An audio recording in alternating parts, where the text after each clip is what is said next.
மதுரை திருப்பரங்குன்றத்தில் திமுக வேட்பாளர் கிருத்திகா தங்கபாண்டியை ஆதரித்து நாடாளுமன்ற உறுப்பினர் கனிமொழி பிரச்சாரம் செய்தார். அதனை தற்போது பார்க்கலாம்.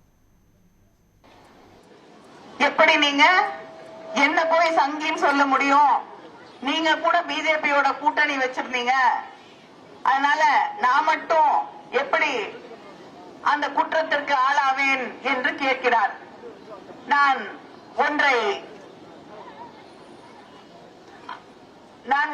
இங்கே குறிப்பிட்டு சொல்ல விரும்புகிறேன். திராவிட முன்னேற்ற கழகம் கூட்டணி வைத்திருந்தது.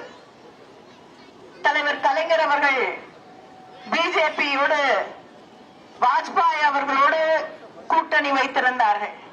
ஆனால் காமன் மினிமம் புரோகிராம், குறைந்தபட்ச பொது செயல் திட்டம் என்று ஒன்றை உருவாக்கி இஸ்லாமிய மக்களுக்கு, சிறுபான்மையின மக்களுக்கு எதிராக எதையும் செய்யக்கூடாது என்று அவர்களிடம் திட்டவட்டமாக தெரிவித்து அந்த காமன் மினிமம் புரோகிராம எழுதி வாங்கி அதை தேர்தல் அறிக்கையாக, அந்த தேர்தல் அறிக்கையில பிஜேபியோட தேர்தல் அறிக்கையில அது அங்கே உருவாக்கப்பட்டிருக்கக்கூடிய அந்த கூட்டணியின் தேர்தல் அறிக்கையாக வெளியே வந்தது.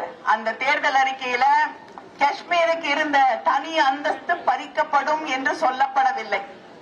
யூனிஃபார்ம் சிவில் கோடை நிறைவேற்றுவோம் அப்படிங்கறத சொல்லக்கூடாது என்று அதை நிறுத்தி வைத்தவர் தலைவர் கலைஞர் அவர்கள்.